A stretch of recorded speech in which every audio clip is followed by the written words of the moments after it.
3 రౌండ్లు పూర్తయ్యేసరికి 3000కు పైగా ఓట్లతో కాంగ్రెస్ పార్టీ ఆధిక్యత కనబడుతోంది. 3000 పైచిలకు ఓట్లతో కాంగ్రెస్ పార్టీ దూసుకెళ్తోంది. సో కాంగ్రెస్ పార్టీ ఇప్పటివరకు 33,909 ఓట్లు పోలయ్యాయి. ఇక బీఆర్ఎస్ పార్టీకి 30,176, ఇక బీజేపీ 5,125.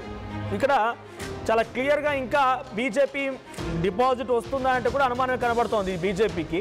ఇక బీఆర్ఎస్ కాంగ్రెస్ మధ్య ఫైట్ ఉంది. Congress party lead కొనసాగిస్తోంది. 3,000 ఆధిక్యత, 3,000 ఆధిక్యతకు వచ్చింది దాకా. అవును, 3,000 ఆధిక్యత.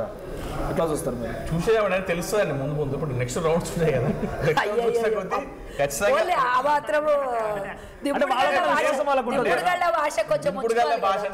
ఈ రోజు మీలాగా మేము దొంగ మాట చెప్పలేకపోయినా, ఈ రోజు మీలాగా మేము రౌడీజం చేయలేకపోయినా,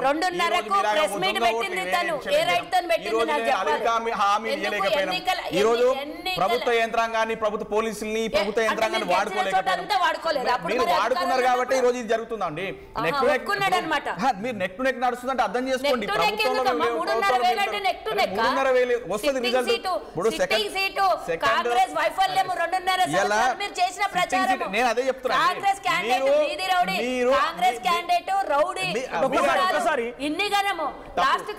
ఏమన్నదండి, 2:30కు ప్రెస్ మీట్ పెట్టి ఆకు రౌడీలను కూడా తిట్టింది అందరినీ. అంటే మేమందరం అక్కడ పనిచేసిన వాళ్ళందరం ఆకు రౌడీలు అంటే మీరు ఒక్కరు శుద్ధ పూసల. గతంలో మాగంటి గోపినాథ్ ఏమేమి చేసినాం ఒకసారి మీరు ఇప్పుడు ఎట్లా పోస్ట్ మార్టం చేస్తారు? 3 రౌండ్స్ అయితే 3 రౌండ్స్ షేక్పేట్, వెంగళరావు నగర్, మీరు ఎట్లా పోస్ట్ మార్టం చేస్తారు? మీ పార్టీ పరంగా ఎట్లా విఫలమైంది అనుకుంటున్నారు? విఫలమేం అవ్వలేదండి. విఫలం ఎందుకు అవుతుంది? రేపు నెక్స్ట్ రౌండ్ డివిజన్ అయితే కొంత షేక్పేట్ లో మైనారిటీస్ కొంత ఓట్ బ్యాంక్ ఉంటుంది. అదే అంటున్నాను. మీరు అక్కడ ఉటా ఎలక్షన్ కోడ్ ఉండగా కూడా మీరు ఎలక్షన్ కోడ్ ఉండగా మీరు మంత్రి పదవులు ఇచ్చి ఈ కోడ్లో కూడా కోడ్ ఉల్లంఘన చేసిరు. ఇలాంటి పరిస్థితుల్లో ఎలా వస్తాయండి?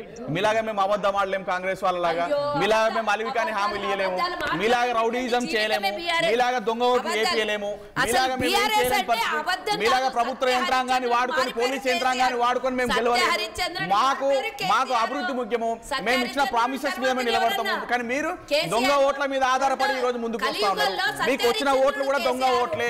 మీకు వచ్చిన ఓట్లు కూడా ఇంకోటి చెప్పకండి, మీకు వచ్చిన ఓట్లు కూడా ఈ రోజు దొంగ ఓట్లే అని చెప్పి ప్రజలందరూ తెలుసు. నైతికంగా కాంగ్రెస్ పార్టీ ఓడిపోయిందని ప్రజలందరూ తెలుసు. మీడియా సాక్షిగా దొరికిన దొంగలు కాంగ్రెస్ వాళ్ళు. ఇవాళ దొంగ ఓట్లతో ఈ రోజు గెలుస్తా ముందుకు సాగుతున్నారు తప్ప వేరే ఏం లేదు. ప్రజలను ఒత్తిడి గురి చేసిరు, భయప్రాంతాలకు గురి చేసిరు, ప్రజలను భయప్రాంతాలకు గురి చేసిరు, ప్రజలకు ఒత్తిడి గురి చేసిరు, ప్రజలను భయపెట్టి ఈ రోజు ఓట్లు వేయించుకున్నారు.